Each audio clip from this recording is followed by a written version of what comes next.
Thank you. Thank you, my Lord.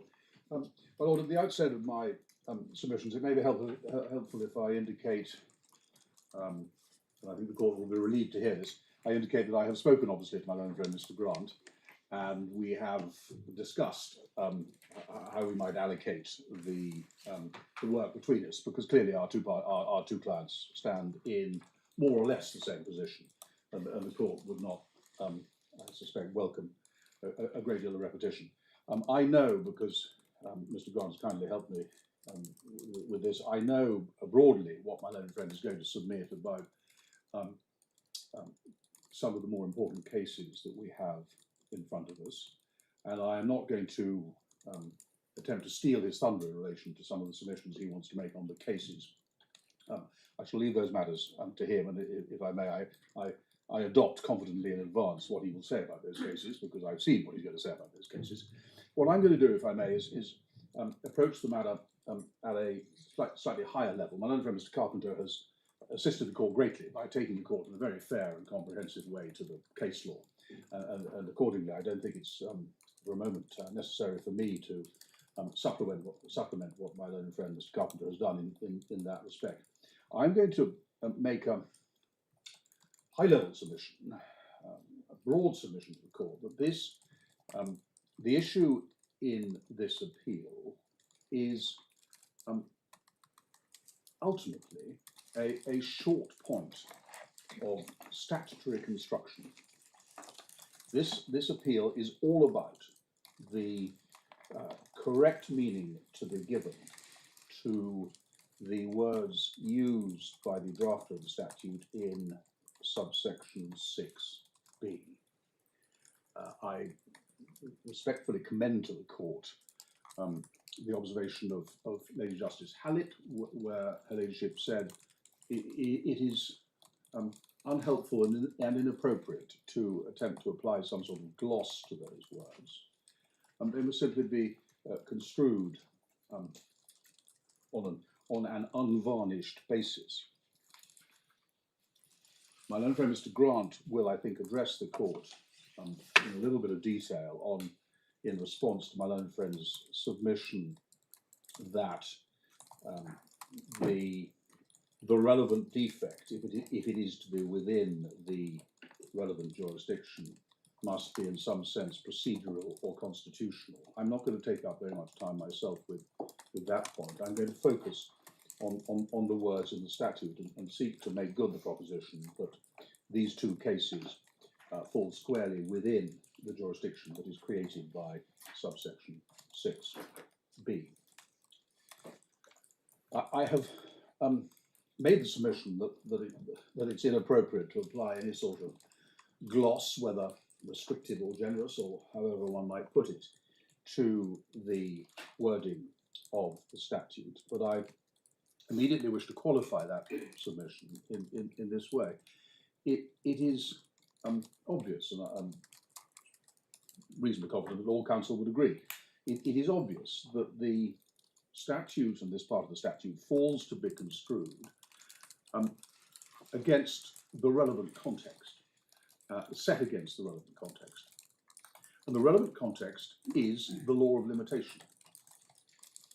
And it is relevant and helpful when seeking to make sense of this statutory regime, thank you, to have regard to the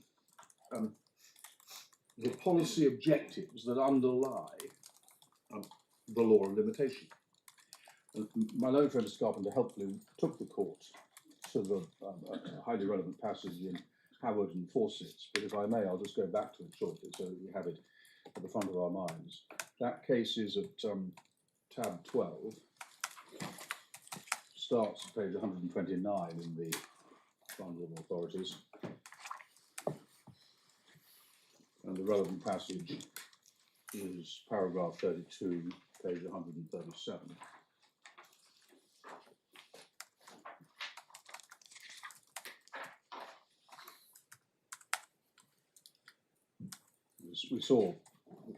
We looked at this passage this morning. The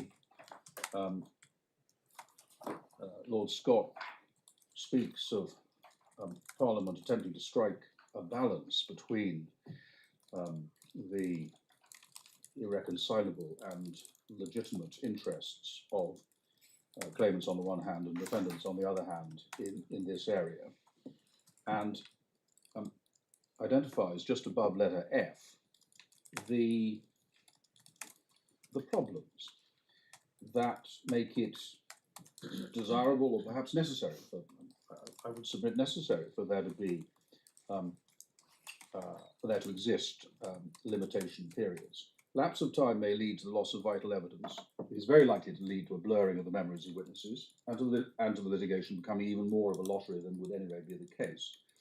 And uncertainty as to whether an action will or will not be prosecuted may make a sensible and rational arrangement by the defendant of his affairs very difficult and sometimes impossible.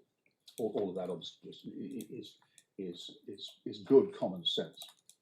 My overarching submission on the point of construction is that the court should have regard to those considerations when seeking to make sense of this this part of the statutory regime. If the respondents' submissions on these appeals are accepted by the court, then the outcome will make complete sense and be entirely satisfactory when judged by reference to those policy considerations. That is so because in relation to the particular pocket of cases with which these appeals are concerned, my learned friend Mr. Carpenter referred to an island, I think it's quite a small island of cases. The position by definition will be that an action has been brought in time against a defendant who is in one way or another connected to what one might call the original defendant or the original potential defendant or the original tortfeasor. There will by definition be a connection between the defendant who is sued in the first instance, call that party D2, and the original tortfeasor to whom one can refer as D1. There must be a connection by definition, because the cases with which these appeals are concerned involve the following, contain the following elements. First, obviously, you have the alleged breach of duty of D1, the identification of the client of D1, who will be the claimant in the case, the causal effect of the alleged negligence of D1, and the loss flowing from those causal effects. That's the first element, and that in a very rough and ready way identifies the claim against D1. You then, in these cases, have a second element, which, but necessarily, which one can refer to as a liability transferring event of some sort. It may be effective, it may be ineffective to transfer liability, but it is regarded as a liability transferring event. In the case of my client, the event which was thought wrongly to transfer liability was the rearrangement of the Pitmans solicitor's practice, so that it, as it were, moved into BDB, the LLP, in a way that caused BDB to become the successor practice in the terminology of solicitors' compulsory insurance. That was the potential liability transferring event in my case, my client's case. In relation to Mr. Grant's client, obviously, as the court knows, the potential liability transferring event was different. It was the primary candidate, I think, is an innovation, and the thought has been taken to the way in which Mr. Grant has advanced that case in the particulars of claim. So you have these two elements. You have the original claim against D1, which is undoubtedly a claim / a cause of action. I'll come to the analysis of those concepts in a moment. Now, the original claim against D1, which vests in the claimant, you then have, secondly, the liability transferring event, as it is believed to be. Now, the existence of that liability transferring event must mean that there is a connection between D1 and D2, and the court knows what the connection is on the facts of these cases. It follows from that that where a claim is made in time against D2, then in practice it is very likely that the making of that claim will put D1 and all those concerned with D1, including insurance companies and so forth, on notice of the claim, of the fact that a claim is being made. And, subject to exceptional facts that might arise in particular cases, in the normal course, the fact that a claim is made in time will give those concerned on what one can broadly refer to as the defence side of the case a proper opportunity to make appropriate investigations within the limitation period. That will mean that all the potential evils that flow from excessive delay in bringing claims that Lord Scott referred to in Hamilton Posits will be avoided. So, and I readily accept that my friend Mr. Carpenter may well be poised to say in reply that I'm spending too much time on the merits and not enough time on the technical analysis, but I'll come to the technical analysis. To some extent, you're doing exactly what Lady Justice Hallett said you shouldn't do. I'm starting there, my lord. I'm starting there. Because you said that you adopt what she said. I adopt what she said about not applying a gloss on the language of the statute, which involves reading it in a restrictive way in order to protect defendants, or in an overly generous way in order to protect claimants. But and I take my lord's point. In a sense, I am indulging myself in a little bit of inconsistency, because I am making the submission that when this court comes to construe this statute, it is right to have regard to the context, and the context is the law of limitation, and the policy objectives that the law of limitation is intended to serve. So I am making that submission. Yes. If what you call the liability transferring event, yes, if that takes place after the limitation period has expired, then on your submission, what follows? Can the rule we're construing still be applied?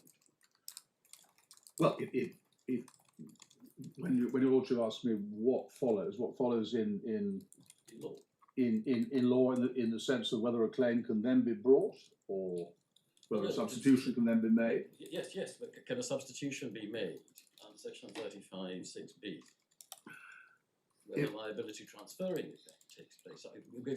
As I understand it, you're focusing on the case where it occurs before, and therefore, if I understood you correctly, you're saying, well, the essential facts will already be known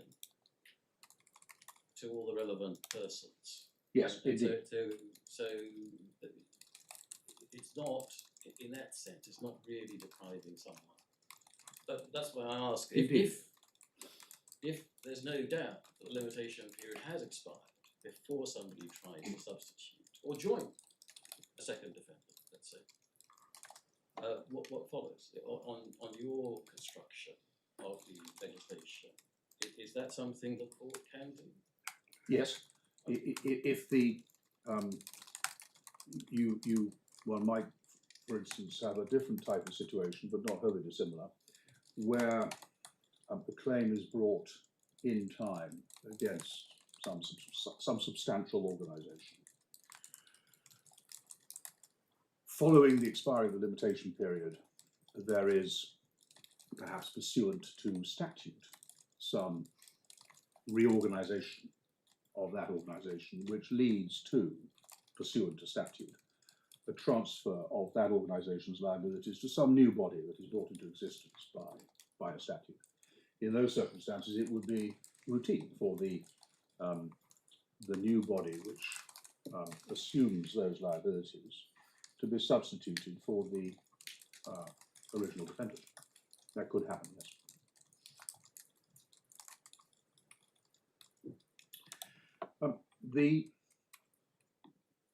I've made my submission about the two elements of the situation with which this court is concerned, namely the original claim and then the liability transferring event. I made the submission that in the normal course, the making of the claim against one defendant within the limitation period will lead to all concerned being put on notice of the relevant matters and being able to investigate them within the limitation period. Can I just query that for a moment? Yes. Because the hypothesis here must be that there isn't in fact a liability transferring event and that the claimant is wrong about it. Yes. So doesn't the question about who's on notice of what depend on exactly what mistake was made, of what nature? Can we work on the assumption that you're asking us to work on, and in a sense, why does it matter?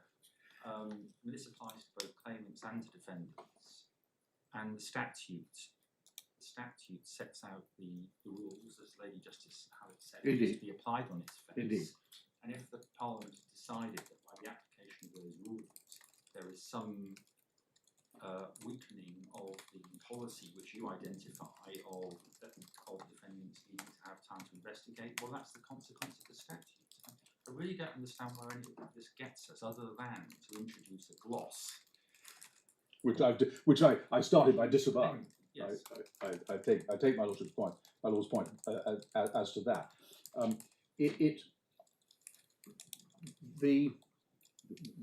This court obviously, when construing the relevant part of the statute, will need to make sense of the regime, and my submission is which I've already made, is simply that task does involve having regard to the policy objectives that underlie the law of limitation.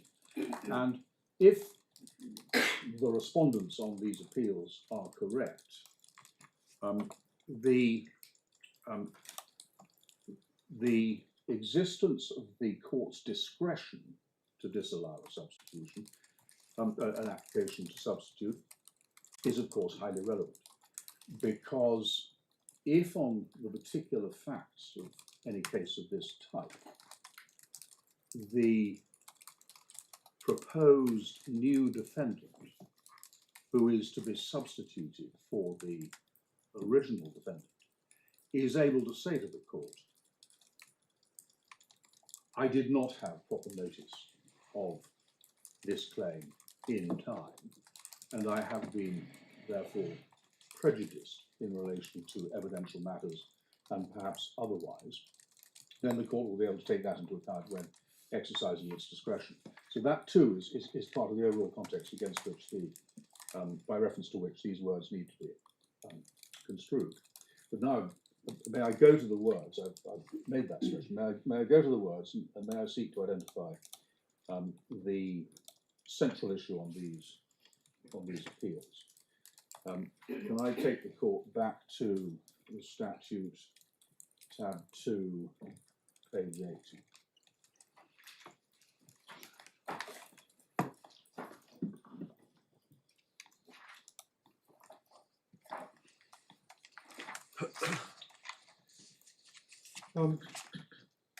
We go obviously to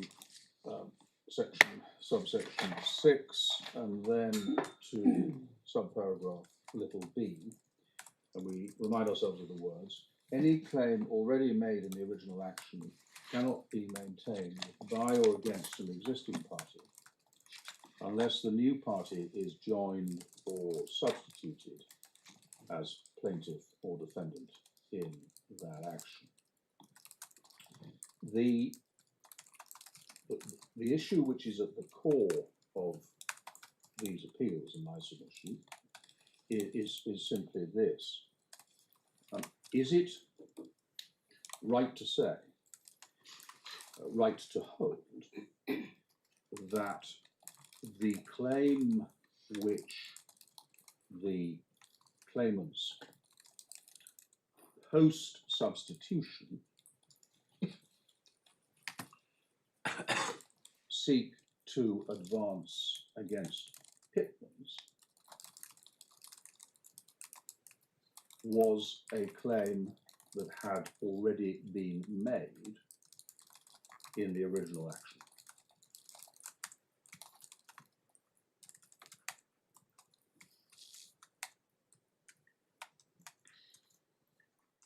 And in my submission, and I think Mr. Grant's submission, that question must be answered by reference to the reality and substance of this litigation, and not by reference to an overly technical misuse of the notoriously fluid concept, namely a cause of action. Gibby, what you've done there is to reformulate B, but in a way which is not the formulation of the actual subsection.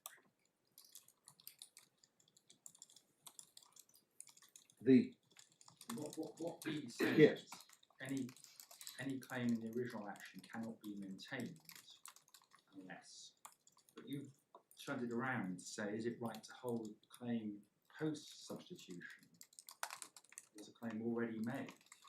That's not the formulation. That's not the formulation of the subsection. With respect, my lord, that is the first question that needs to be addressed. Is the obviously the respondents are seeking to continue to maintain and to continue to maintain the relevant claim against the substituted defendant, Pitmans. That's what the respondents seek to do pursuant to the substitution that the court has permitted. The question isn't, is the resulting claim, does the resulting claim the same as a claim which was encompassed within the original claim? The question is the original claim as a whole, in brackets, can that be maintained? Can it not be maintained unless there is a substitution?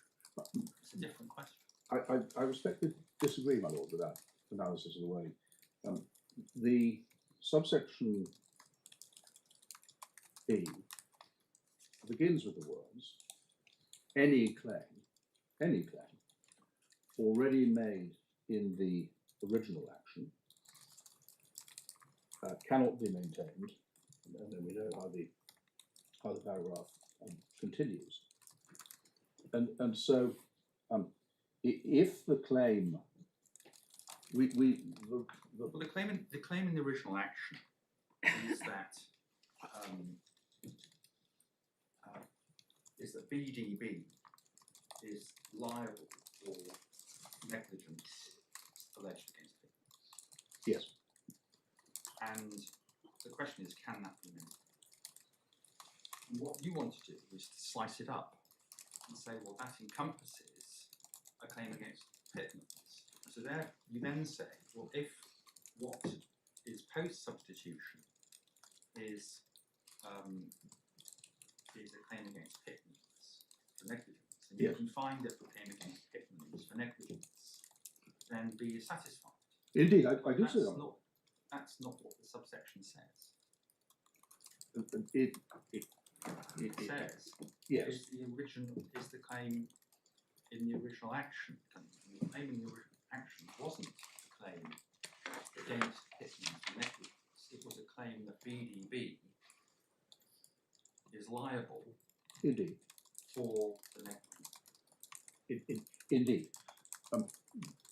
But I do maintain the submission that it is relevant, it is critically important to ask the question, as a matter of substance, not form, was the claim that we now seek to make against Pitmans following the substitution. Was that claim, as a matter of substance, made in the original action? That is a highly it's a central question. As you say when you're introducing it, in these category of cases, that's necessarily the case. Yes. In every case. Because, as you define it, there is a professional negligence claim, and then a transfer of, presumed transfer of liability. Indeed. So if you take away the transfer of liability, you're left with a professional negligence claim, and that's what you're seeking to do. Is now to substitute to make it a simple negligence claim. By definition, it includes the. I respectfully agree, my lord, and entirely adopt that analysis. In cases of this type, where the claimant proceeds in the first instance against the party I'm referring to as D2, namely the party to whom liability is thought to have been transferred, then the claim as formulated against D2 is necessarily going to be made up of two elements, obviously, as I've already submitted. The original claim against the actual tortfeasor, and then the purported or alleged liability transferring event. That is obvious. And so my submission is that addressing this question, as I say, as a matter of substance, not form, it is correct to say that the claim against Pitmans has already been made in the original action. That is a well-founded proposition. True it is, of course, that Pitmans has not been identified as a defendant against whom the claimant seeks to attach liability in the original action. That's why the application to substitute has to be made. But the claim is made against Pitmans in the relevant sense, because it is necessarily a claim that will be set out in the particulars of claim. All the elements of that claim will be pleaded and formulated and advanced in the particulars of claim, and the claim is there. So what happens when the application to substitute is made is that the claimant is seeking to reduce or to shrink the scope of the claim. The claimant is merely seeking to remove the purported liability transferring event that did not in fact transfer liability from the scope of the claim, and to reduce the claim to its core, which was always there, which was a claim, was and is a claim against Pitmans. Is it right to say that a claim is made against Pitmans in the original action against D2? Actually, what the claim contains is allegations as to Pitman's negligence, which are used to found the claim against BDB. There's no separate claim against Pitmans. There's no claim against Pitmans in the sense of the assertion of a cause of action with the intention of obtaining judgment against Pitmans. There's no claim made in that sense. That's why the application to substitute became necessary. That is certainly right.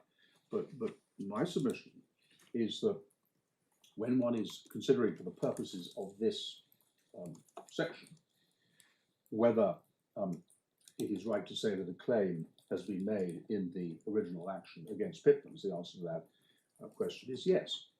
The original action will have articulated and defined and formulated a claim against Pitmans, because that is the essential part of the foundation of the wider claim against D2. And if that is correct, then we are squarely within the jurisdiction created by this section. Can I ask you, have you finished that answer? finish that Thank you. Can I sentence. Yes, please. Yes. Since we're construing subsection 6, can I just ask you a couple of questions? Following on from Please. first of all, am I right to understand that although these appeals concern professional negligence, alleged professional negligence, and what you call a liability transferring event or something of that sort, but the provision we're construing, is this right, is a very general one, Yes. which applies to all sorts of claims in all sorts of contexts. Yes. So let me just try a couple of examples. Suppose you don't have a transfer of liability, but from the outset you have potentially more than one tortfeasor. So there could be two people who are jointly and severally liable as a matter of law. But you don't sue them both, you sue only one. And the limitation period expires, and then you want to join or possibly substitute D2. Can you do that under this provision? No, because it would not be necessary to substitute or join D2 in order to maintain the case against the defendant who was sued in the first instance.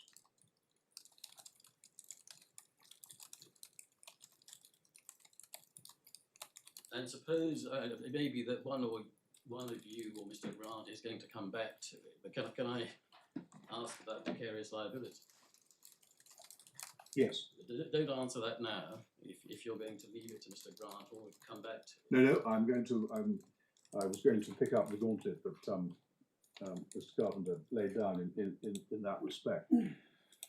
As my old friend Mr. Carpenter has said on occasion, this is not an area in which it's easy to formulate rules, very, very tightly defined rules that are of universal application, and it may be fair to say that each case would have to be addressed by reference to its particular facts. But having registered that qualification, the submission that I make about vicarious liability is this: take the example of an employer-employee relationship. Suppose first that the claimant makes a claim in time against the employee. No claim made in time against the employer. Time expires and the claimant, for one reason or another, decides that it's expedient to sue the employer either in substitution of the employee or alongside the employee, and seeks to bring the employer into the action. The formulation of the new proposed claim against the employer will undoubtedly involve a significant additional element over and above the claim as formulated against the employee. The claim against the employee would simply have been founded on the employee's misconduct or negligence, whatever it was. But if and when the claimant seeks to bring in the employer, the formulation of the case has to include a new element, which is obviously the employer, the contract of employment, and possibly other matters relevant to the contract of employment. That is a new element of the claim. In these circumstances, the employer would be able to resist any application for it to be substituted as defendant pursuant to this regime, because the employer would be able to say, first, my substitution or joinder is not necessary for the action against the employee to be maintained. This is not the way around. This is simply not the way around this issue arises. No. This issue arises where you join the employer.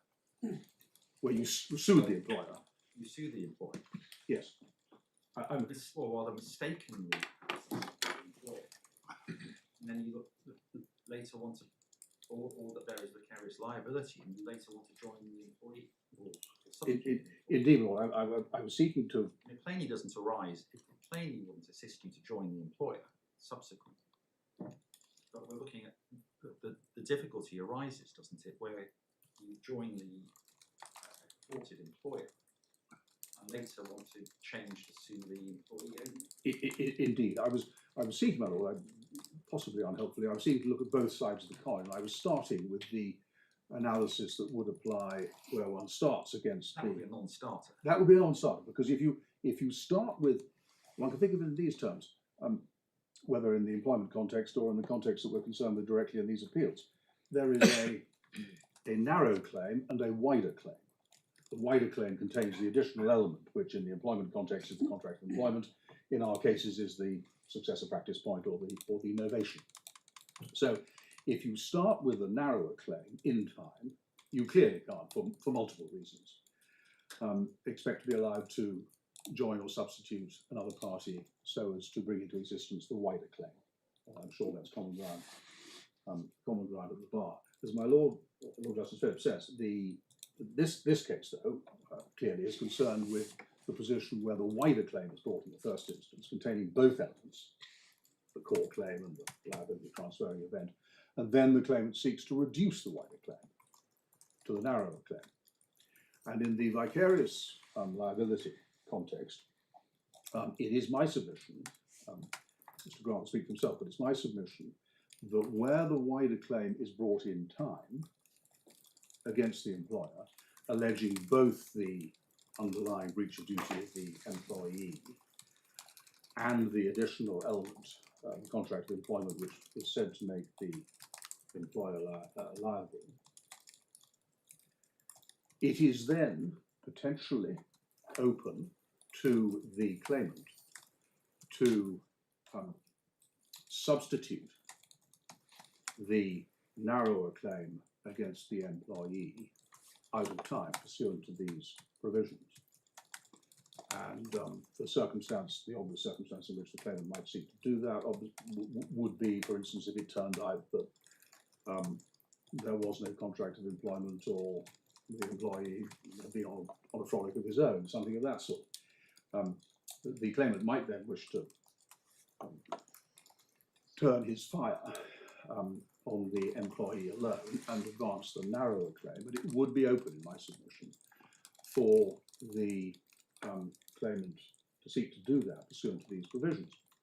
And it would be open to the claimant to do that because the claimant would be able to say, I have made, in the relevant sense of the word, I have made in these proceedings a claim against the employee. I have not sought to attach liability to the employee, but I have made a claim against the employee in the sense that I have formulated a claim which sets out all the relevant elements of the claim against the employee.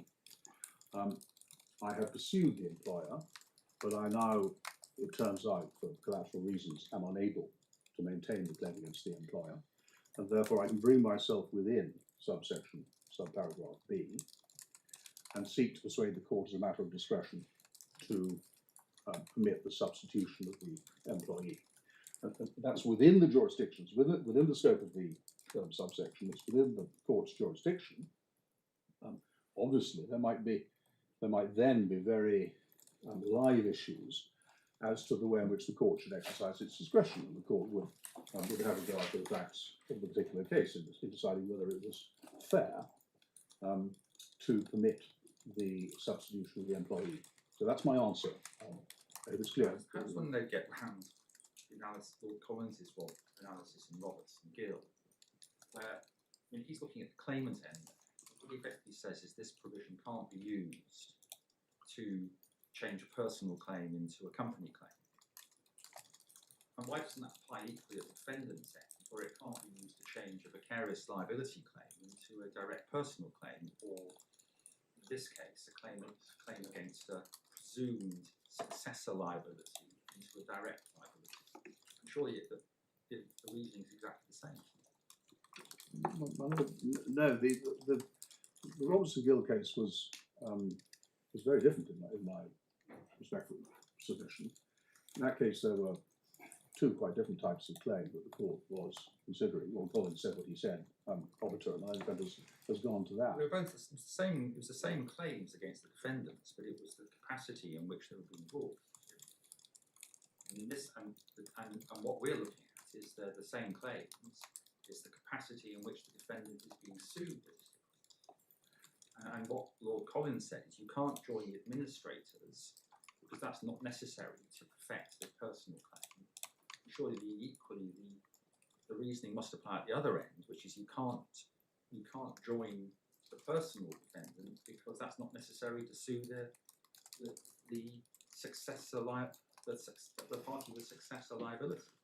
But we come back to my primary submission, which is that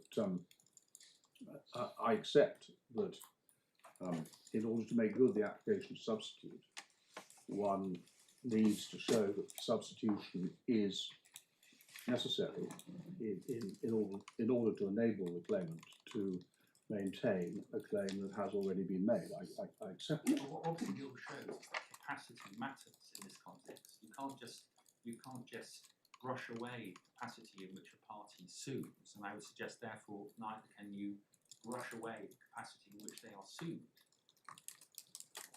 Well, my response to that is that it, and Robertson was as I say on very different facts. Here, these cases, the two cases before this court, are relatively straightforward and simple, in that the claimant has necessarily, in the original action, formulated the claim against Pitmans. It's obviously that claim represents the primary foundation of the wider claim that has been advanced against BDB. So that claim, the claim against Pitmans, is there on the face of the pleadings. All concerned know what is being alleged against Pitmans. It's there and it's central to the proceedings. The claimant then discovers, out of time, that in order to maintain that claim for collateral reasons, because the claimant has made a mistake about the liability transferring event, it's necessary to substitute Pitmans. That is, as the court knows, that is what we seek to do. And I don't with respect accept that there's anything in Robertson Gill that is inconsistent with that analysis of the statute. Can I develop a submission as to the various different types of case that can be dealt with pursuant to the relevant jurisdiction? Here, obviously, the court is concerned with what one might call wrong defendant cases. The starting point in terms of the existing case law, which Mr. Justice Leggett, as he was, had regard to in Insight, consisted of the two cases, Parkinson and Irwin, which were wrong claimant cases. It's not suggested, could not be suggested, and it's not suggested on these appeals that those cases were anything but correctly decided. My friend Mr. Carpenter seeks to draw a stark distinction between those cases, the wrong claimant cases, and these cases, which are wrong defendant cases. And he has taken the court to observations or dicta in those cases, in which Lord Justice Lloyd said, I paraphrase slightly, but said it's the same cause of action. It's always the company's cause of action. It's the same cause of action, irrespective of the identification of the claimant. May I make this submission about those cases? One, and indeed about the concept of cause of action. One needs to be in my respectful submission, very careful as to how one handles the concept of the cause of action. It is notoriously protean and slippery. My own friend Mr Carpenter has taken the court to the familiar definitions of cause of action and has sought, I would submit, to untether the concept of cause of action from the identity of the party who is able to assert the cause of action. I submit with respect that that is not a realistic or appropriate approach. Properly understood, the concept of the cause of action certainly involves the underlying facts which have to be made good in order to establish the right for which the claimant contends, but also necessarily involves the identification of the party who is asserting the cause of action. We all know that it's routine to say, oh, well, what's the cause of action here? It's such and such, it's the cause of action in tort or whatever it may be. Does the claimant have that cause of action? No. The cause of action vests in a company, it cannot be advanced by a director or a shareholder or some sort of analysis of that sort. So my submission is that the identification of the party who is entitled to assert the cause of action and ask the court to grant a remedy in relation to that cause of action is a necessary part of the overall consideration of what is meant by cause of action and what is meant by claim. And the defendant against whom it's alleged. Yes, indeed, Lord. I take that point, and I'll address that. That is so. Accordingly, having recognised that, one then has to see what follows from the decisions in Parkinson and Irwin to permit substitution. In each of those cases, the substitution of one party for another was permitted as claimant. The liquidator comes in, the company disappears, or the administrator disappears and the company goes in. The substitution of a new claimant means, it follows from the substitution of a new claimant, that a new cause of action is being advanced. It's a very, on one view, it's a very small and technical change to the cause of action, but it is a new cause of action. It's a new thing, it's a new claim. It's a claim brought by the liquidator following the substitution, not the company, or brought by the company and not by the administrator. And so the Irwin and Parkinson cases tell one that it is permissible to allow or order substitution, even when, strictly speaking, that is bringing into existence a new cause of action. So that is what I say about those cases. I'm not sure that's right, but in the company case, there are different causes of action. There is only ever one cause of action. It's a claim, for example, against an officer or director for breach of duty. That can be pursued in two different procedural ways. One in the name of the company, by the liquidator, yes, in the name of the company. Yes. Or by the liquidator in its own name, under section 12. But there's only ever one cause of action which vests in the company. No cause of action ever vests in the liquidator. Well, my respectful response to that, my lord, is yes, in the relevant sense, it does vest in the liquidator in the case that we are considering. The moment it is established that the liquidator is able to assert that cause of action, true it is that in one sense it is the company's cause of action. The moment the liquidator is able to assert that cause of action, it becomes the liquidator's cause of action. So it is a new thing. It is closely related to the cause of action which was being asserted by the company, but it's a new thing. It's a cause of action with, at one end, the party advances the cause of action being the liquidator, and at the other end, obviously, the defendant against whom the relevant remedy is sought. So I make that submission as to the proper approach to I'm those. not sure I'm those two following cases. this. Forgive me, I'm not sure I'm following this. If you say take the tort of negligence, it's trite that the tort embraces and includes as an essential element of the tort itself that there has been loss caused. Therefore, loss is necessarily caused to one or more persons. In this example that my lord gives, presumably it would be the company which would be the potential claimant, because it's the company which has suffered the loss. Now, the liquidator hasn't suffered a loss, but there are circumstances in which the law permits a liquidator to bring or pursue the proceeding. Yes. So that's if you like, that's a standing problem that it's addressing. But it's not changing the substantive cause of action, which remains for negligence, and that requires proof of damage to the company.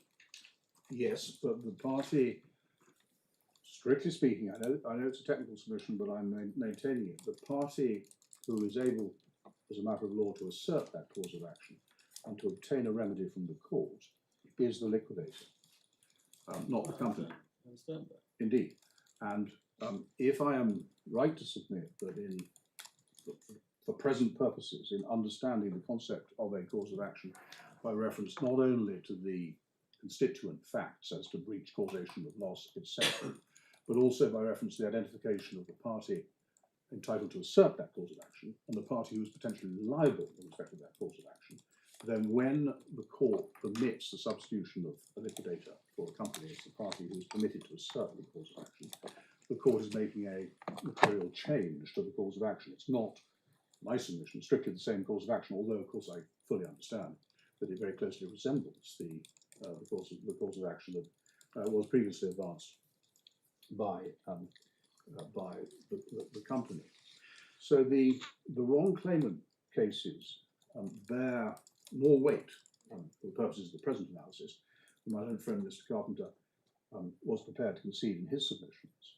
And that is why Mr. Justice Leggett in Insight, when saying what his lordship said about cases of this type, remarked that he saw cases of this type, wrong defendant cases involving misconception about a transfer of liability, as being similar to the wrong claimant cases that we have just been discussing. His lordship recognised a close analogy between the two positions, for which Mr. Grant and I both contend. You asked about the vicarious liability position. Could I ask you about another situation? Yes, please. It's more familiar to me. What if a creditor sues not the principal debtor, but the guarantor? Yes. Actually does it because the guarantor's got deeper pockets within the limitation period. But after the limitation period, the guarantor takes many host of defences which might be open to a guarantor, not sufficient in writing, undue influence, change in the credit, which is extended. And the creditor now thinks it's much better to sue the principal debtor. Can he substitute the principal debtor on the basis that his claim against the guarantor necessarily included a cause of action against the principal debtor? No, he can't. Why is that different? And he cannot do that because the substitution is not necessary. Well, I take your lordship's point. Your lordship is positing that the creditor would argue that the claim You say, against... for example, a vicarious liability, so it may turn out that the employee was on a frolic of his own, or the employer isn't the employer. Well, it's exactly the same situation. The guarantor isn't a guarantor. Yes, suppose indeed it's a precise analogy, my lord. I accept. Suppose the guarantor is sued in time, and then it emerges after the limitation period has expired, but there was no guarantee. This will be extraordinary if the creditor choosing not to sue the principal debtor within the limitation period gets to sue him outside the limitation period. It would be a section lawsuit. The application to substitute could be made and would, in theory, be within the scope of the jurisdiction, because the claim against the relevant claim had been articulated and made in the proceedings that had been brought in time. But in practice, the application would not succeed, because the court, in its discretion, unless there were special circumstances, would say no. You're outside the limitation period. You're out of time. These cases that the court is being troubled with are undoubtedly highly exceptional. You're not out of time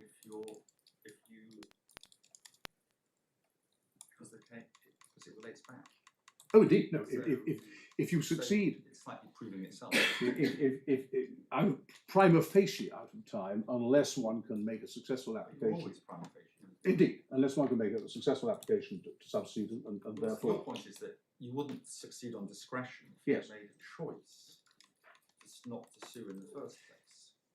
indeed, you would have made a choice, and in the circumstances that. Didn't your Right. clients make a choice not to sue Pitmans?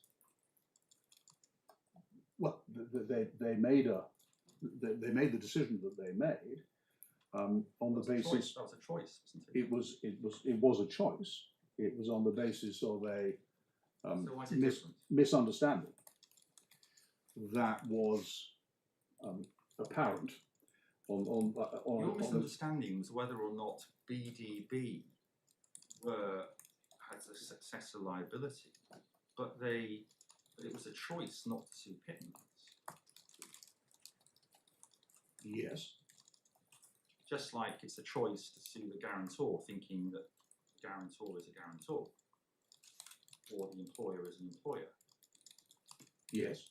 And in each of those cases, you could also sue the principal debtor or the employee, but you choose not to because you think you've got a better option. Well, if in this case it could be demonstrated that either claimant had taken a fully informed choice to sue BDB for commercial reasons, in the knowledge that it would have been legally permissible to sue Pitmans, and then discovered that the commercial analysis discovered too late that the commercial factors made it more desirable to sue Pitmans, then again one is back into the territory of discretion, and the court would say no. You've made your choice. You may have miscalculated commercially, but you've made your choice, and it's not just to permit you to change your mind. So that's why I seek to emphasise that these cases are really quite exceptional. In many of the cases that the court is inviting me, hypothetical cases, the court is quite rightly inviting me to consider. The short answer there would be a short answer to any application to substitute, and the answer would be that the court would not, in its discretion, entertain such an application for reasons that, in many cases, would be wholly obvious. These cases are quite exceptional because of the misconception that underpins these cases, or in my client's cases, is a common one. It arises out of the arrangements for solicitors' insurance, and the case that my client was able to advance in relation to the exercise of the court's discretion was obviously overwhelmingly strong because of the very close connection between Pitmans and BDB, because of the fact that there was one insurer involved, because of communications within the limitation period between the parties and their advisors, which treated Pitmans and BDB as more or less interchangeable in the same entity, etc. The court had to consider the exercise of its discretion, but had little hesitation in deciding that it should be exercised in my client's favour. That is because of the very exceptional nature of these cases. In most of the cases, hypothetical cases that are being posited, the position will look completely different. As I say, if an informed decision has been made to sue one party rather than the other, in the knowledge that it is permissible to sue either, the court is likely to say without hesitation, you may be technically within the scope of this jurisdiction, but the court is not. I understand why you put it that way. The difficulty, it might be said, and I think this is what Mr. Carpenter does say, is that what that effectively does is transmute this jurisdiction into an entirely discretionary. So all the heavy work has to be done by the court exercising its discretion. Whereas the spirit of Lord Scott's dictum in the case, Howard, that you both showed us at the outset of your submissions, appears to be that it's not about discretion principally. It's about a balance that the legislature itself has struck, and the court should not be indulging in exercises. In another world, we could perfectly conceivably have a world in which Parliament confers such a discretion on the courts. And there are lots of contexts in civil procedure where you see such general discretions. Indeed. But I think Mr. Carpenter emphasises that in this context, the legislature has chosen not to confer such a general discretion. If that's right, then the question of principle becomes, where does the court draw a principled line about its jurisdiction? And certainly speaking for myself, I need to find a principled basis, rather than simply saying, well, there'll be hard cases and they'll be rejected in the exercise of the court's discretion. The jurisdiction is, as contended for by me, is not wide. It will be first of all obviously a precondition that the substitution is necessary to enable the claimant to maintain a case that is already being made.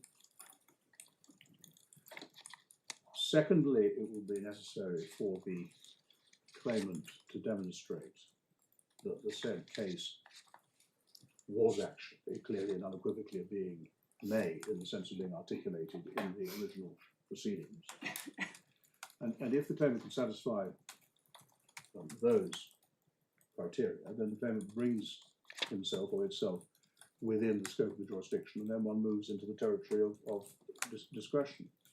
The court will have noted that my learned friend Mr. Carpenter was reluctant to attempt any precise delineation of the boundaries to the jurisdiction, and I respectfully agree with him that it's difficult to achieve that. This court will clearly do its best to achieve that, and I readily accept that a degree of clarity is required. But that then leads me to my further central submission, which involves careful consideration of the text of the section viewed alongside a significant submission or concession that my own friend Mr. Carpenter made this morning. The court will recall that Mr. Carpenter was asked whether there were any circumstances in which it would be permissible to substitute a defendant, not join one defendant to another, but substitute one defendant for another. My own friend's answer to that, which was admirably realistic, when I say so, was, I paraphrase, but he said something like, it would probably be very difficult to conceive of circumstances in which substitution of a defendant could be permissible, could be within the scope of the jurisdiction. I would take that submission or that concession and suggest respectfully that in fact what my learned friend was really saying was this. If the appellant's submissions on these appeals are well founded, it will never be permissible to substitute one defendant for another pursuant to subparagraph B. I throw down this small gauntlet. I invite my learned friend, if he disagrees with that, in reply to inform the court of any circumstances that he can think of in which, on his analysis of the jurisdiction, it is appropriate, it will be permissible to substitute a defendant, and I predict that he will be unable to do that. Now, that if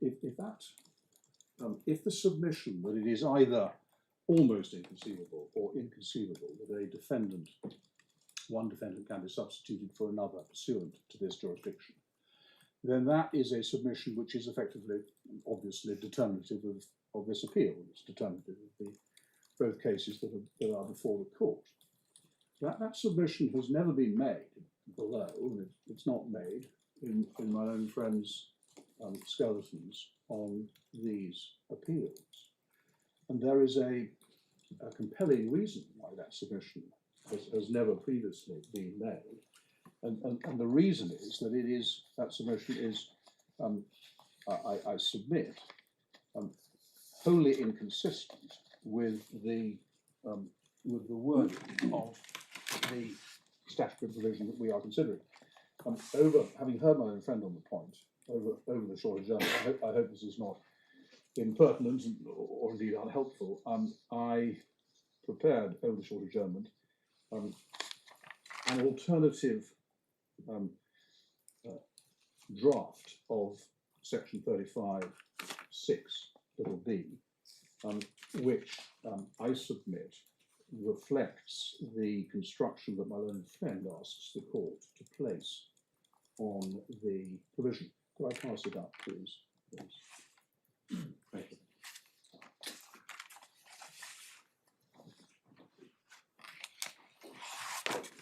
Since we had a slight pause there, can I just say, Mr. Lawrence, that the court has had a lot of questions for you this afternoon, and we find that your answers are helpful.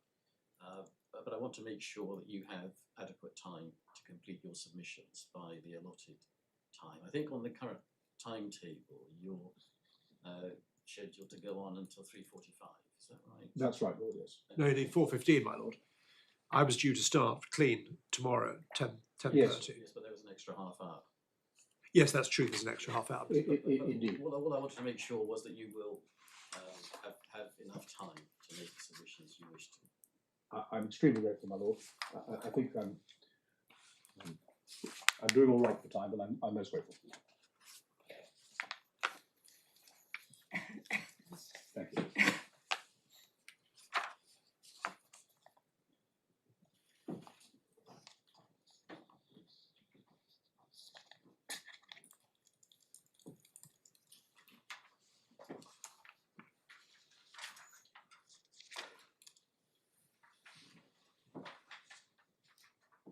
The court will see what I have sought to do in this this redraft of the statute. I've sought to give effect to the analysis which leads to the conclusion that a new party can never be substituted as defendant for an existing defendant. And if that had been the intention of the drafter of the relevant provision, I submit that the provision would have read as I have set it out. It would have been obviously essential that the drafting should clearly and expressly convey that substitution of one party for another as a defendant was impermissible. and this is how it could readily have been done. The subparagraph B would be broken down into two parts, and the first part would have addressed the position where an application is made to join or substitute a new party as plaintiff or claimant, and the second part would have addressed the position where an application was made to join a new party as defendant, but would not have contemplated the possibility that a new party could be joined, could be substituted for an existing party as defendant. That could clearly have been achieved by express wording, and the drafting that I carried out over the short adjournment demonstrates that. Then one compares that formulation with the wording of subsection 6, and in particular subsection B. Obviously I won't read it out because we're all very familiar with the wording that we find there. And I submit, and I think my own friend Mr Grant will also submit, that it is necessarily and clearly the effect of the wording that the statute actually uses, that the possibility that a new party may be substituted for an existing party as defendant is contemplated. Now, it's unsurprising that the draft of the statute used that wide formulation, because this is an area in which cases will obviously differ according to the facts of a particular case, and it is an area in which sometimes, perhaps very occasionally, justice will demand that the substitution of one party for another as defendant be permitted. Accordingly, the drafting contemplates that possibility, and my submission, and I think Mr Grant's submission in due course, is that the exceptional facts of these cases that are presently before the court are an illustration of the narrow category, the small island, to use my own friend's metaphor, of cases where the substitution of one party for another as defendant is permissible if in the court's discretion it is considered to be the right thing to do. The fact that justice requires a substitution of the defendant is compelled by the singular facts of these cases, where you have effectively one group of stakeholders concerned on the defence side. Those concerned on the defence side of the matter are well aware of the claim, well within the limitation period, and then seek to take advantage of the misidentification of the defendant outside the limitation period. And if these cases are not within the jurisdiction that clearly exists to permit substitution of one party for another as defendant, it is hard to think of any cases that might be. So, the rules provide for situations where there's a death or bankruptcy and interest or liability is passed from you. But there may be many other situations in which interest or liability is passed, for example, under foreign law. And many of them may justify substituting a party as defendant in parallel situation to 1963C, but would have to be made under B. So it seems to me there's no problem in giving a content to the inclusion of the defendant in 1963B. Well, of course, one has to, in order to get within the jurisdiction, it has to be necessary to make the substitution in order to be able to carry on the existing claim. But your lordship is contemplating there might be many such cases that will fall within this. In the range of legal systems around the world, there may be many provisions which transfer liability to a third party. And in those situations, it may well be necessary to substitute a defendant who, in situations other than those expressly contemplated by 1963C. So your lordship is putting to me that I understand the point that it is possible to conceive of different types of case Yes. in which there is an effective transfer of liabilities, which brings the position within this jurisdiction. May I reflect on that? Please do. And if I could add a footnote to my lord's question, this may or may not help, which is why I raise it, because the court needs assistance. But certainly in the sort of world that I inhabit more usually, things like local government reorganisation take place all the time. So you get completely new entities being created, and lots of issues can arise about where liabilities now rest. That may or may not be helpful, but I only mention it since you're going to be considering it to help us. I'm grateful. I'm very sorry to be difficult to add a further footnote, but it goes back to the example discussed earlier. Proceedings are brought against A, let's say, a breach of contract within the limitation period. After the limitation period, proceedings are still carrying on. A novates the liability or efforts and obligations of that contract to B. Is that a case which would be covered by 19.6b?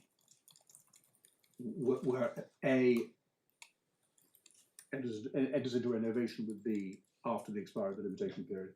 In the course of proceedings. In the course of proceedings, the novation being a contract to which the claimant is party. Would have to be party. Would have to be party because of the tripartite nature of novations. Yes. May I reflect on that also? Again, I apologise. We've interrupted you quite a lot. You must have the opportunity to make your submissions taking the course that you wish to take. Yes. Did I hear my lord correctly? Did your lordship say that you were proposing to have a short break this afternoon? No, No, we fine. can do. If No, any no, need to, I'm no. No, I missed. All I meant was that I because see. Mr. Carpenter didn't use up his full 3 hours, that I thought your hour and 45 minutes would finish at 3:45. And obviously within reason, I will tolerate going over that slightly. And if you need more time, I'll consider giving it to you. But similarly, Mr. Grant, I think, is allotted an hour and 45 minutes on the timetable. Indeed. No, I shall just reflect for a moment on the points that have been made to me. But the I've more or less completed my submission, so I'm not in any difficulty in relation to timing. I accept that one can certainly conceive of a case of the type my Lord Justice Singh has in mind, where there is some form of restructuring of a local governmental body or something of that sort, which brings into existence a new entity to which, pursuant to statute or pursuant to the restructuring, the relevant liability passes outside. It's another, sorry to interrupt you. Oh, sure. In the National Health Service, there have been numerous restructurings over the last 20 years or so. That's the kind of context where inevitably there are going to be issues about property rights and liabilities, employment rights and liabilities, and everything else. Indeed. No, I would, and obviously I would accept that cases of that sort would be capable of being brought within the jurisdiction that we're looking at. My Lord Justice Zacaroli's point or question concerned the situation where there was a novation outside the. Well, all the examples share this point, that there's a no, well, my example was after proceedings have begun, so you've already sued A, and then liability is transferred to B, whether it be through any of the possibilities I mentioned, or through a contractual mechanism. Well, if it was done through a contractual mechanism, then unless the claimant was a party to the arrangement or the novation, the claimant would, in all course, not be the claimant's rights against the original debtor would continue to exist, irrespective of what arrangements might have been made between the debtor and the third party. And if the claimant were a party to the arrangement, then clearly it would be for the claimant to make appropriate arrangements, to make provision to enable the action to proceed, to continue if that was intended. So I may be misapprehending my Lord's point, but I don't. I think it may not arise in practice. Indeed. And so, stepping back from the various hypotheses that we have been discussing, as I say, these are singular cases. There is, I have respectfully submitted, and the court has this submission, there is no doubt about the fact that the claim against Pitmans was formulated and articulated in the proceedings, and all concerned knew what was being alleged in that respect. And because of the singular, unusual nature of the, relatively unusual nature of the misapprehension as to the transfer of liabilities, the wrong party was sued. And we are squarely within, my respectful submission, the scope of this jurisdiction, because clearly the claimants cannot maintain the claim against Pitmans that was articulated and therefore made in the original action, unless they are permitted to do that which the first instance courts have indeed permitted them to do, which is to substitute Pitmans for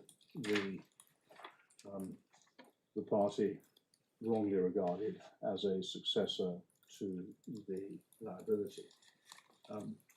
So I am going to leave it to my friend Mr. Grant to make some submissions on one or two of the cases which I adopt in advance. But I'm very grateful to my Lord Justice Singh for the Lordship's observations. I have had ample opportunity to make my submissions. Those are my submissions. May I just check if my lords have any other questions? No, we're very great. Yes, Mr. Grant, do you want to start now?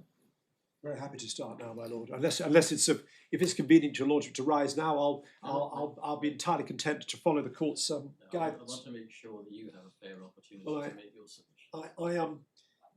I'm in the happy position, which I'm not proposing to abuse that position, that technically this case will run till 1 o'clock tomorrow. I've no doubt that it will run short for the reasons, but I'm not going to simply fill the void. But I do have at least a theoretical cushion if it turns out that I spend a little more time than my learned friend on some of the points. My lords, my case stands in a slightly different position to that of my learned friend Mr. Lawrence procedurally.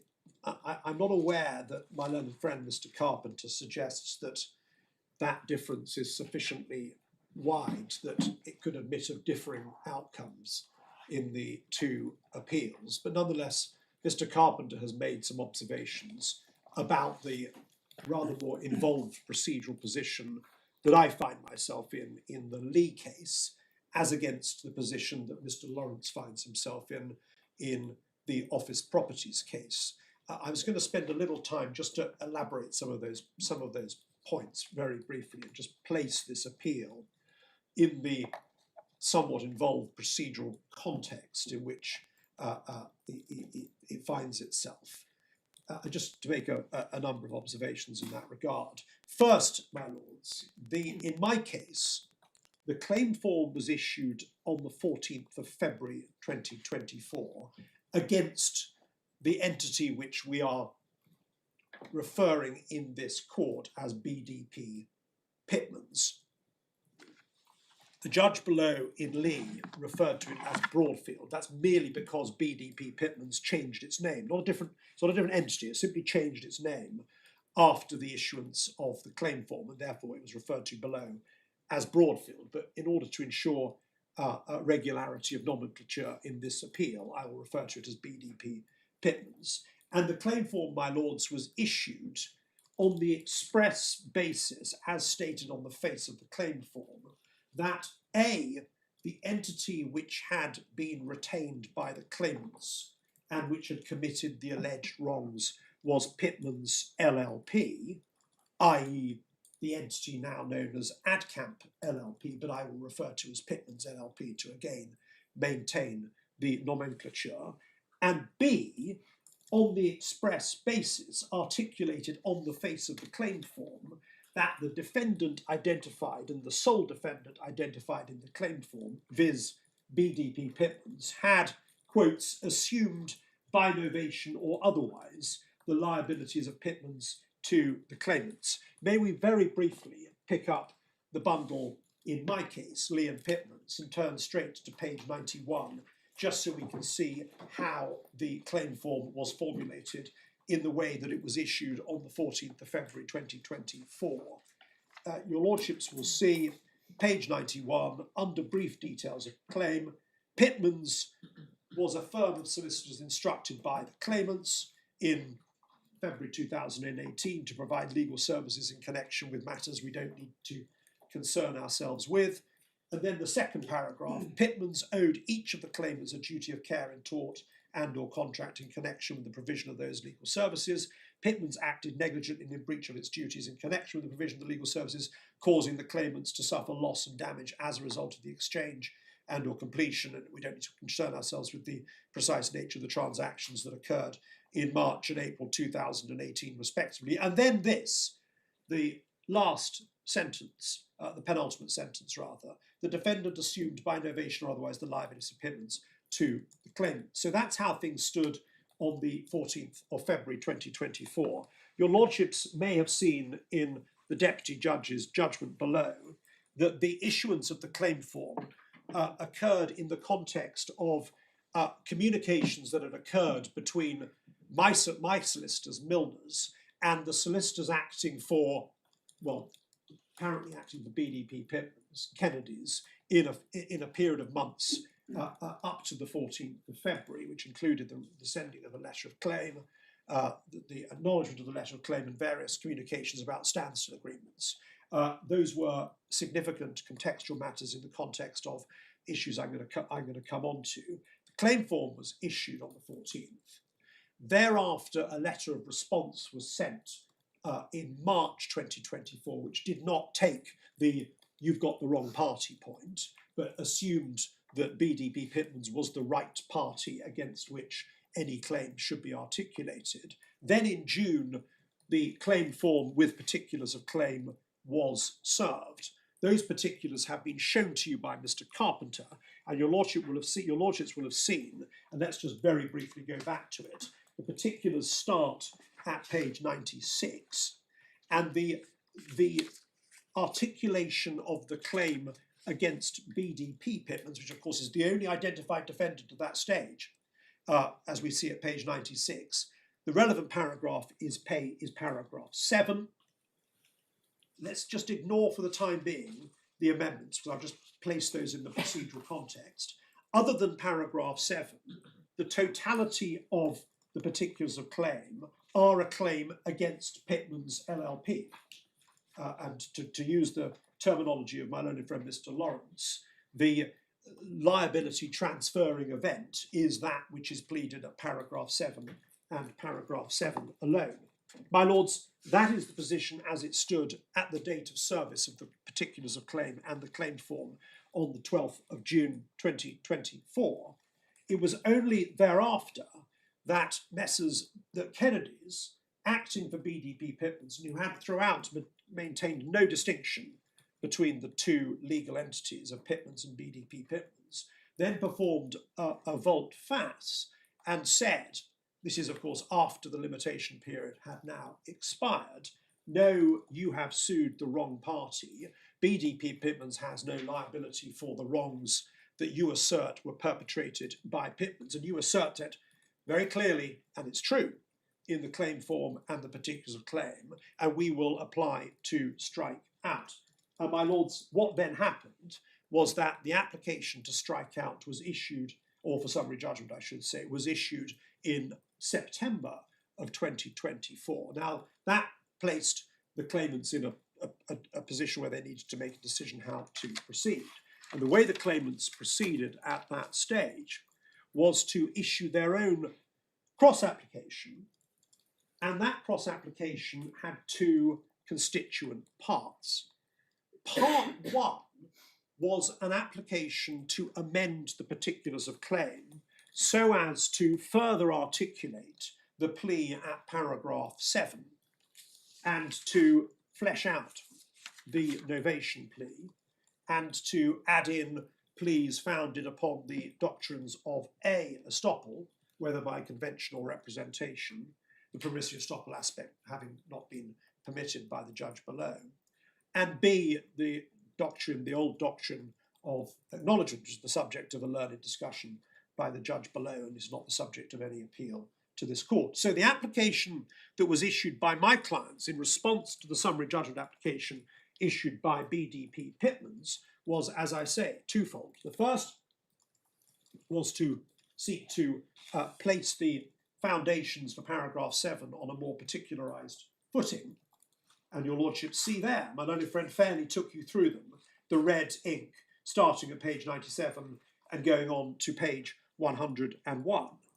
Now, the second thing that the claimants did in their application notice, issued as it was in January 2025, was to seek to substitute BDB Pitmans and put in place of BDB Pitmans, Pitmans. And that was done on a contingent basis.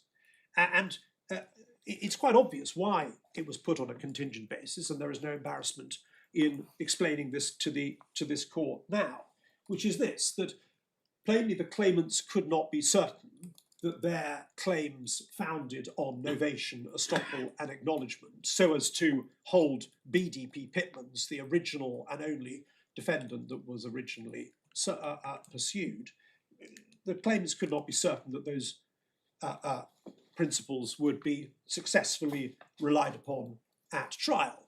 There are powerful grounds on which to say so, but no one can be certain, of course, in litigation. And therefore the claimants were, and understandably, took the position that they should seek to maintain a contingent and alternative position, which was that in the event that it turned out that the novation arguments, the estoppel arguments, the acknowledgement argument failed, whether at the summary judgment stage, because of course the application had yet to be heard, issued by the defendants, or at trial, then they wished to have an alternative foundation on which to obtain substantial damages in respect of the alleged wrongdoing.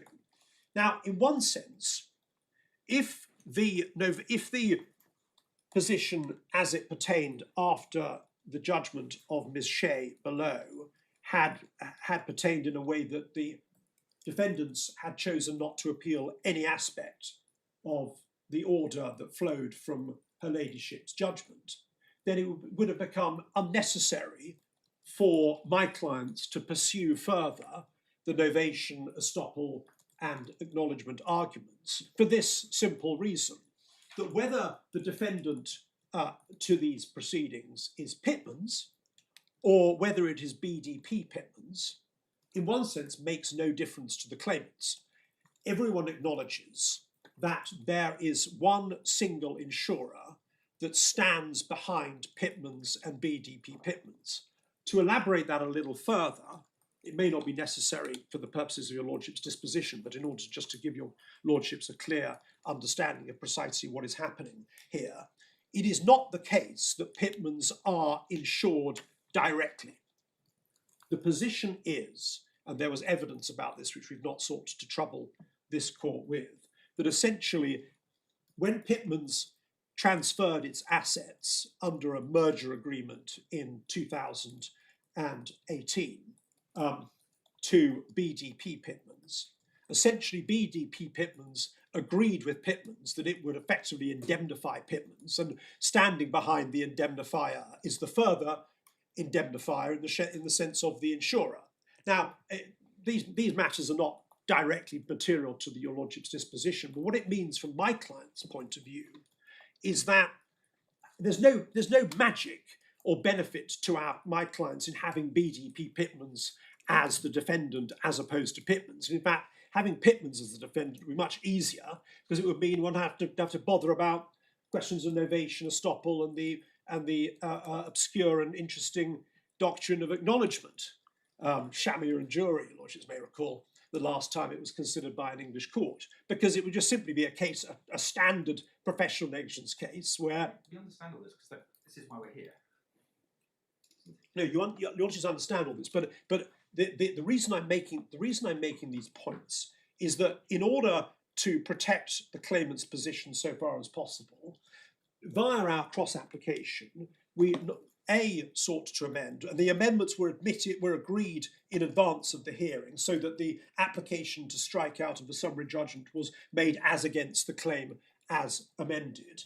The reason I'm making these points is just to give a little background to the procedural position, which is somewhat more complex than the one that pertains in Mr. Lawrence's case, and B, to answer the point that I think my learned friend Mr. Carpenter seeks to make some play of, which is to say that, in order to amend this claim by way of substitution, in order to bring Pitmans into it, if the application is upheld by this court, then look at all the red ink you're going to have to strike out. Look at that, 4 pages of red ink has to go, and that somehow is relied upon to feed the submission that the two claims are not the same. My lords, that may be a point, but I think the big point is this, isn't it? Which is that when you look at your claim, as pleaded, it is a claim against BDP. Absolutely right. On the basis that there is a novation. Yes. That's one possibility, by novation or otherwise. That's just take novation. Now, if you are right about that, you have a perfectly maintainable case against BDP, and in fact it's been held that it is maintainable to trial. Yes. That, on the face of it, is a problem for an application under 35(6)(b), isn't it? No. Because you have to establish that the original action cannot be maintained. My lord, the answer to that problem was precisely the way that the order was formulated by her ladyship below. Let's go straight to it.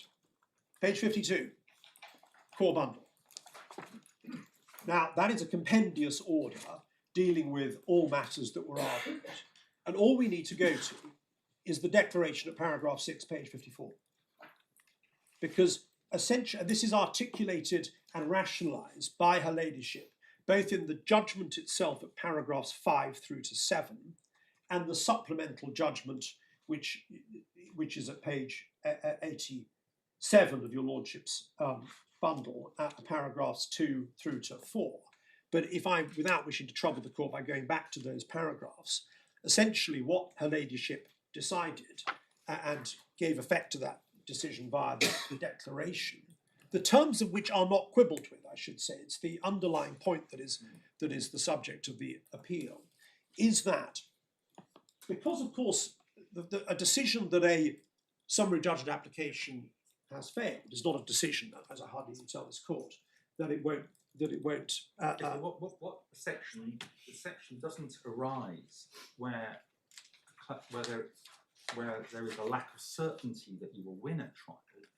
The subsection only applies where the action cannot be maintained. That's why, by agreement between the parties at the bar, at the hearing before Ms. Shea in July of last year, the substitution argument was put on the contingent basis, on the hypothetical basis, that we had failed in our novation, estoppel, and acknowledgement claims, i.e., it turned out that those claims were not, or they're not claims at all, but those doctrines had failed at trial, whether a preliminary issue trial or a single trial wrapping up everything. So that essentially what her ladyship was deciding. I think the point that I think is made by Mr. Carpenter is that you have a particular difficulty because you are maintaining, you're not even, sorry, Mr. Lawrence accepts that his claim against BDP can't succeed because they are not liable. You have a problem with bells on because you do say that you have a maintainable claim. I don't accept that, with respect. Can I explain why? You don't. Can I explain why? My Lord, unless I'm interrupting your Lordship. My Lord, the reason there is no separate problem is because the substitution application was overtly argued on both sides on the premise that the novation, estoppel, and acknowledgement arguments had failed, whether at a preliminary issue trial, which is contemplated by her ladyship, or at a final trial. So what her ladyship was deciding was that in the event that those doctrines cannot be successfully relied upon by the claimants to bring home the alleged negligence as against BDP Pitmans. Let's assume that postulate, says the judge. Now, that having been decided, whether a preliminary issue trial or a final trial, then I decide via my declaration, because I have all the facts available to me to make the hypothetical declaration, or the declaration based on this particular premise, that then in those circumstances, the Pitmans can be substituted for BDP. So there's no problem at all, because it's a declaration that will only take effect in the event that the reliance of the claimants on those three doctrines has failed. I think the argument's a bit more subtle than that. I think the point isn't that it's a procedural issue. I think the point is that it demonstrates that that 6B doesn't apply in this situation because your claim, your cause of action, is against BDP on the basis that there is a novation, and that is your claim. Well, there are two answers to that. One is that was never the argument at first instance, and I hadn't noticed it as an argument articulated in the skeleton arguments as a separate argument, separate to the arguments which are levelled against Mr. Lawrence's client on the appeal. Advance what? My Lord, it was. The case was put below, it's put now. That whether below, of course, we hope to succeed on the summary judgment application, but whether it was by way of summary judgment or following a trial, either way, the situation was that the claim had been maintained and found to be bad on its merits. We drew no distinction between dismissal summarily and dismissal at trial, and made the same point either way. Yes, so the argument that was the way the point was argued before Ms. Shea was on the premise that the claims had failed. At whatever stage they had failed, or when I say the claims, I mean the doctrines of novation, estoppel, and acknowledgement had not been successfully deployed to pin liability on BDP Pitmans. So that's answer one.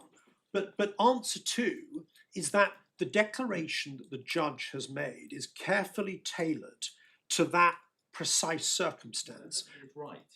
She's saying, I'm not making a substitution order now because I can't, because there is still a claim against BDP Pitmans. But in the event that the reliance on those doctrines has failed, let's assume that in 3 months' time, in 6 months' time, there is a preliminary issue. That was discussed, and I suspect it's still a matter that will be the subject of consideration at the CMC, which hasn't happened yet. So in 6 months' time, there is a trial on a preliminary issue basis of those three doctrines. Let's assume, for argument's sake, we fail. Then what her ladyship has decided by her order from last July is that in that circumstance, then substitution can take place, because I'm just as able, sitting in July 2025 as she was, to make a decision on the substitution question as a judge would be in 9 months' time or whatever it might be, because the facts aren't going to change. The only facts that are going to change are either scenario A, the doctrines are successfully invoked by the claimants. Scenario B is the doctrines are not successfully invoked by the claimants. Those are the only two scenarios. And her declaration, which was made without quibble by the claimants, but by the defendant, I should say, was that in the event of scenario B eventuating, then the substitution can take place. This is reading the subsection as saying where an action has failed. And it doesn't say has failed. It says cannot be maintained. And there is no doubt at all that your claim in this case can be maintained. Well, it can be maintained to a hearing, at which stage it will be decided one way or the other. Now, But that's the case with any claim. with respect, my lord, if the logical conclusion of that chain of thinking would be that where a claimant finds itself in the position it finds itself in, then it has to make an irrevocable election at an early stage to say, I threw up my hands, I abandoned the claim against BDB Pitmans. That's not right, is it? You can claim both. You can join both within the limitation period. Well, the limitation period expires. We couldn't do that. The position we found ourselves in was that in July 2024, after the limitation period had expired, suddenly the claimants get, via their solicitors, the letter saying, uh-oh, you've sued the wrong party, having kept stum about that for the 9 months preceding. And my clients are then placed in a difficult position. Do they either, A, abandon the claim against BDP and say, right, well, we've obviously made a mistake there and we'll throw all our eggs into the substitution basket? Or do they say, no, we're going to push on against BDP and push out of our minds the possibility of the substitution scenario? The question is, isn't it, is where you have a claim against a defendant, as you have, which is pleaded on a partial basis and is fully maintained to trial, whether you are entitled to that you can join or substitute another party on the basis that that action cannot be maintained. Well, my lord, Obviously, you cannot. my lord, no such point is to be found in any part of my learned friend's skeleton argument, where my learned friend's skeleton argument takes 2 points against me, as I'm going to come on to show. They're the same points that are taken against Mr. Lawrence, and they are. I was going to address them. The point that this appeal or this application was irremediably bad because you are still maintaining a claim against BDP, and therefore it is being maintained, and therefore you are, for that reason and that reason alone, out with the section, has never been articulated. And it would be quite wrong, my respectful submission, for it to somehow find some kind of expression via the proverbial back door on day one of the appeal. Mr. Grant, forgive me if I've misunderstood things. Again, I say this because it's important that the court gets the fullest possible assistance. Sure, thank you. Now, I think, like my lord, that this isn't some kind of procedural problem. It goes to the core substantive submission that Mr. Carpenter makes, which may not be right. I express no view about that. But as I understand it, his core substantive submission is that what Section 35(6)(b) is designed to cater for is the situation not where a claim is going to fail on its merits, because if it's going to fail on its merits, then that's what you have trials for. But other reasons why it cannot be maintained. For example, you've shown one example of where two co-owners have to have brought the litigation together and only one has done so. That's on the claimant side. And we've seen other examples where the liquidator has lockers and needs to be substituted as a claimant. Now what he says is that it's not designed for this kind of situation where ex hypothesi, if you go to trial and lose, you've lost because your claim loses on its merits. That doesn't mean it cannot be maintained. My lord, That's his argument. you're precisely right, and it's an argument which doesn't differentiate between the procedural positions that pertain in the Lee appeal and the Office Properties appeal. And my learned friend was absolutely candid about the foundation of that argument, because he said, essentially it requires this court, looking at the test that Mr Justice Leggett adumbrated in the Insight Group, paragraph 96, it involves this court deciding that stage 1 of the test, as propounded by the learned judge, is wrong. And if we just so I know this court has been taken to a vast array of authority at some pace. If I go back, please, to Insight Group, it's tab 19 of your lordship's bundle. It's paragraph 96. And as I've understood it, at all stages, and it's there in black and white in my learned friend's skeleton argument, essentially this appeal, which involves the same arguments as against Mr Lawrence and as against me, involves my learned friend saying two things. He says it at length and with eloquence, but to boil it down to its final points, page 332 of the bundle, forgive me not having given your lordship's a bundle reference, involves going to paragraph 96, where his lordship proposed a test to be applied in Lim B cases. And it has two stages. Stage 1, 3 lines down. A claim made in the original action is not sustainable by or against the existing party, i.e. on its merits is not sustainable. And my learned friend makes no bones and is quite candid in saying that that is wrong as a statement of the test. He proposes, as against me, and indeed as against Mr Lawrence, a test which says that the reason why under the Act or under the rule the claim is either not maintainably or not properly brought is confined to what he describes as constitutional or formal reasons. And I wish to advance submissions against that proposition before this court, and I shall do so with no little detail. The second point that is at the core of this appeal involves Mr Carpenter turning to the second stage of the test articulated at paragraph 96. And we can read it. It is the same claim which will be carried on by or against the new party.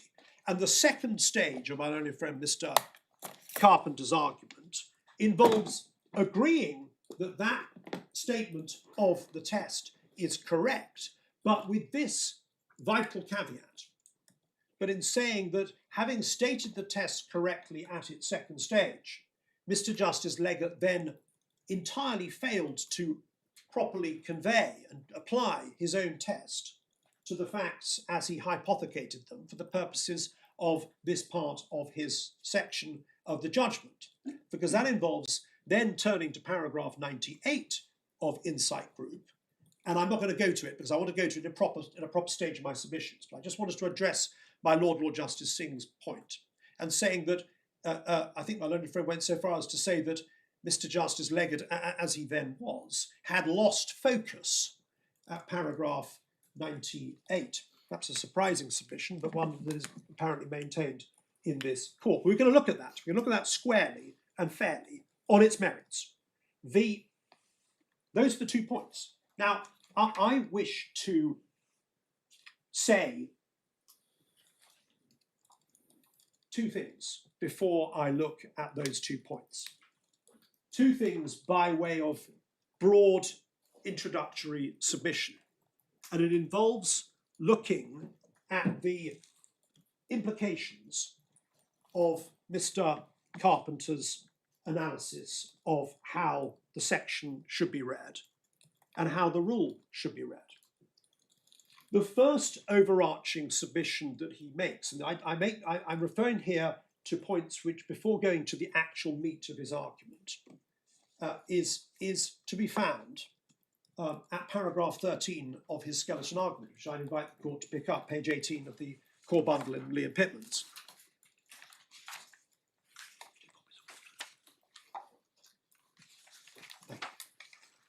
And there, my learned friend, thank you very much, my learned friend, Mr. Carpenter, refers to thank you so much, an earlier paragraph in Mr. Justice Leggett's decision in Insight Group, and says that essentially there are two, in the professional negligence sphere, where there has been, as there so often is, a change of identity of the solicitor, whether from a partnership to an LLP or from one LLP to another LLP, then there are two possibilities when the claimant comes to make the mistake, which brings about the issue for substitution.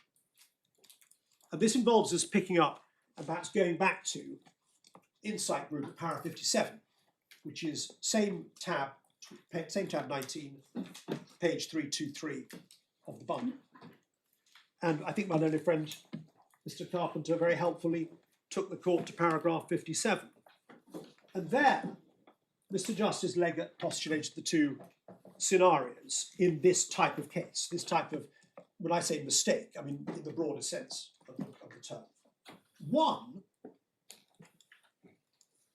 the claimant has sued the second LLP, or the first LLP where it's a transfer from the partnership. We don't have to worry about those. Those are distinctions that don't alter the principle. The claimant has sued, in the first scenario, the second LLP, believing mistakenly that it was the second LLP that actually carried out the services which were in fact carried out by the first LLP. And the Collingwood case, Master Bowles' decision, is a classic example of that. There, the claimant had retained Thomas Egger, LLP. Thomas Egger had then transferred its business to Owen Mitchell, LLP. The claimant sued by way of claim form only Owen Mitchell, LLP, which of course is a separate legal entity, under the misapprehension that Thomas Egger had just sort of changed its name, but it was the same entity. And in that scenario, says Mr. Justice Leggett, and that was applied faithfully by Master Bowles in Collingwood, we are in a classic Lim A case. We're not in, now neither Mr. Lawrence nor I, our clients are not within that case, because in both situations, in both Office Properties and Lee, on the face of the claim form, the claimant has made a distinction, and a correct distinction, between the entity that provided the legal services, i.e. Pitmans LLP, and the entity that is being sued, i.e. BDB Pitmans LLP. The mistake, or the putative mistake, that has been made in both cases is believing that via some legal process, liability has transferred from the first LLP Pitmans to the second LLP BDB Pitmans. So it is accepted, as your lordships know, by both Mr. Lawrence and myself, that we are not in Lim A. That is the first scenario postulated by Mr. Justice Leggett at para 57. The second limb, limb 2, which is equivalent to limb B within the rule, is set out in the last 4 lines of paragraph 57. And your lordships have read that and no doubt read it again just now.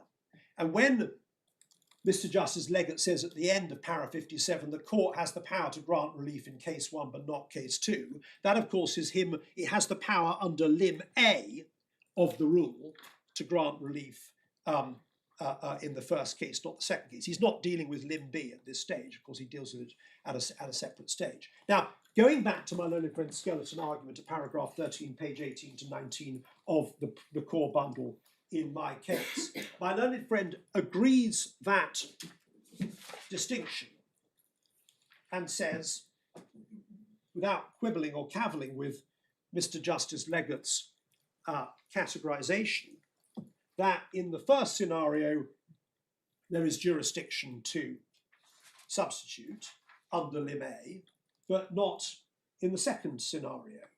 Now, the submission I make broadly here, which is a submission which will inform a number of my later submissions, is that the law of limitation should have a rational and coherent basis. Indeed, it might be said that the law generally should have a rational and coherent basis and should not make arbitrary distinctions in outcome.